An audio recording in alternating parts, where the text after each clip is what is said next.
बिस्मिल्लाहिर्रहमानिर्रहीम। अस्सलाम वालेकुम डियर स्टूडेंट्स। आज का हमारा टॉपिक है शिमला कॉन्फ्रेंस 1945। शिमला जो है जैसे हमारे यहाँ पाकिस्तान में एक पुरफ़ज़ा और सेहत अफ़ज़ा मकाम मरी के नाम से मौजूद है, ऐसे ही एक पुरफ़ज़ा मकाम का नाम भारत में शिमला है। शिमला के मकाम पर एक कॉन्फ्रेंस हुई। इससे पहले मैं आपको बताता चलूँ कि Cripps mission, sir Stafford Cripps जो थे वो एक मिशन लेकर के आए थे, और वो मिशन क्या था कि जैसे ही जंग अज़ीम दोयम ख़त्म होगी हम भारत को डोमिनियन का दर्जा दे देंगे, आज़ादी दे देंगे। आज़ादी कैसी होगी? दाखिली तौर पर आप आज़ाद होंगे, ख़ारजी तौर पर हुक्म हमारा ही चलेगा। यानी कि आज़ादी कैसी होगी?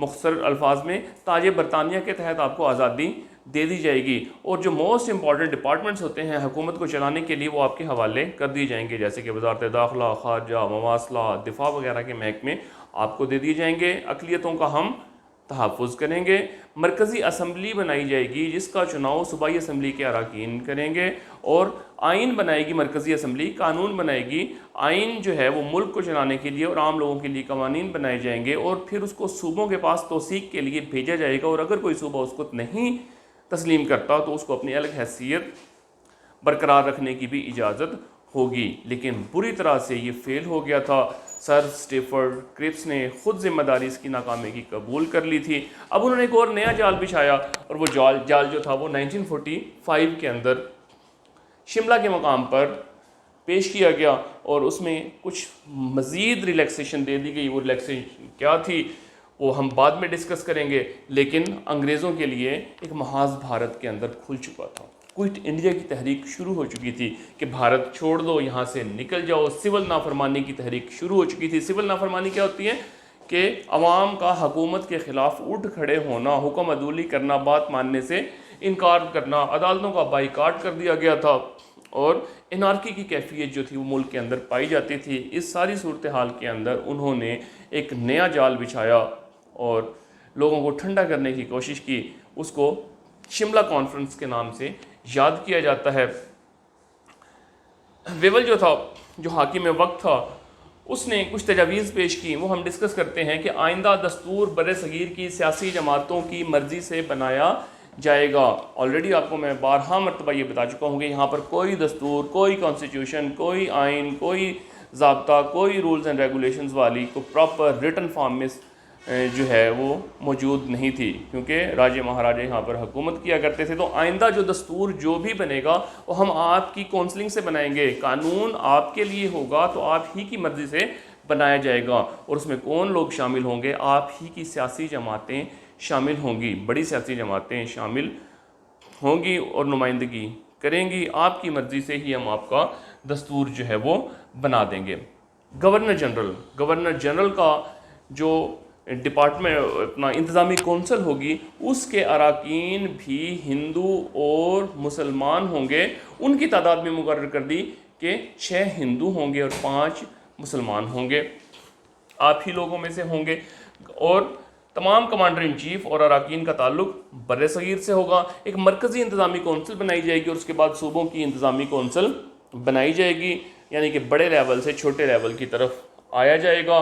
तो इस कॉन्फ्रेंस के जो मंदोबीन थे, मंदोबीन कहते हैं पार्टिसिपेंट्स को, आप इसको शुरका भी कह सकते हैं, वो दोनों बड़ी जमातों से लिए गए। कांग्रेस में कौन था? पंडित जवाहरलाल नेहरू था, अबुल कलाम आज़ाद था, और बलदेव सिंह था। एक सिख को ले लिया गया, एक हिंदू को ले लिया गया, एक मुसलमान को ले लिया गया। और इनकी बड़ी चाल थी। वो चाल क्या थी कि कांग्रेस हमेशा ये दावा करती रही कि कांग्रेस नुमाइंदगी करती है हिंदुओं की, सिखों की, ईसाइयों की, पारसियों की, मुसलमानों की, जितने भी यहाँ पे छोटे बड़े मुख्तलिफ मज़ाहिब के लोग हैं उन सब की नुमाइंदगी करती है। तो इन 3 लोगों को, एक मुसलमान को, एक हिंदू को और एक सिख को शामिल किया गया। और मुस्लिम लीग की तरफ से कायदे आज़म लियाकत अली ख़ान और सरदार अब्दुल रब निश्तर इसमें शामिल हुए। और गवर्नर जनरल की इंतज़ामी कौंसल के लिए जिन अरकान का तयन किया गया था उसमें 5 मुसलमान और 6 हिंदू शामिल थे। इस कॉन्फ्रेंस में शामिल होने से पहले ही दोनों बड़ी कौमें ये फैसला कर चुकी थी, मुसलमान ये फैसला कर चुके थे कि हम पाकिस्तान के अलावा कोई भी तजवीज़ कबूल नहीं करेंगे। और इशारा मिल चुका था। कब मिला था? 1942 के अंदर। किस नाम पर? क्रिप्स मिशन के नाम पर हमें इशारा मिल चुका था कि पाकिस्तान बनेगा। कब बनेगा ये अनडिफाइंड था। और दूसरी जो पार्टी थी कांग्रेस, जो कि असल में हिंदुओं की नुमाइंदा जमात थी, वो ये फैसला कर चुके थे कि किसी भी सूरत में हम इस ज़मीन के टुकड़े को तकसीम नहीं होने देंगे। पहले भी मैंने आपको बताया था कि उनकी दो माएँ हैं, एक धरती को माता मानते हैं और एक गाय को माता मानते हैं। तो वो कहते थे किसी भी सूरत में हम अपनी माँ के टुकड़े नहीं होने देंगे। तो ये दोनों अपना अपना लाहे अमल लेकर के शामिल हुए, और जिस तरह क्रिप्स मिशन नाकाम हुआ था ऐसे ही ये शिमला कॉन्फ्रेंस भी नाकाम हो गई। डेडलॉक लगा, ख़त्म हुई, नाकाम हुई। किस वजह से हुई? इस वजह से हुई कि हिंदुओं ने वहाँ पर जाकर के मुतालबा कर दिया कि गवर्नर जनरल की इंतज़ामी कौंसिल में जो 5 मुसलमान होंगे उन 5 में एक हिंदू शामिल किया जाएगा।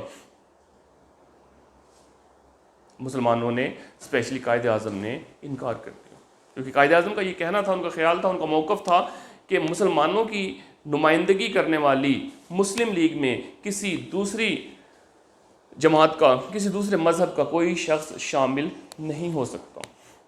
इस पर डेडलॉक लग गया और वो अपना नुमाइंदा इसमें क्यों शामिल करना चाहते थे? ताकि मुसलमानों की पॉलिसियों से, मुसलमानों के इरादों से, मुसलमानों की फ्यूचर की प्लानिंग से आगाह रहें, उसको रोका जा सके।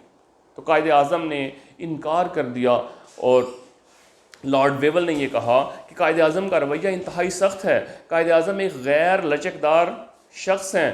तो इसकी नाकामी की ज़िम्मेदारी डाल दी गई कायदे आज़म मोहम्मद अली जिन्ना ने, और कायदे आज़म ने कबूल कर ली। कायदे आज़म ने कहा कि हम किसी भी हिंदू को अपनी नुमाइंदगी, अपनी जमात, अपने प्लेटफॉर्म से शामिल नहीं कर सकते। तो जैसे क्रिप्स मिशन नाकाम हुआ था ऐसे ही शिमला कॉन्फ्रेंस भी नाकाम हो गई और सारे का सारा मलबा और इल्ज़ाम कायदे आज़म मोहम्मद अली जिन्ना पर डाल दिया गया।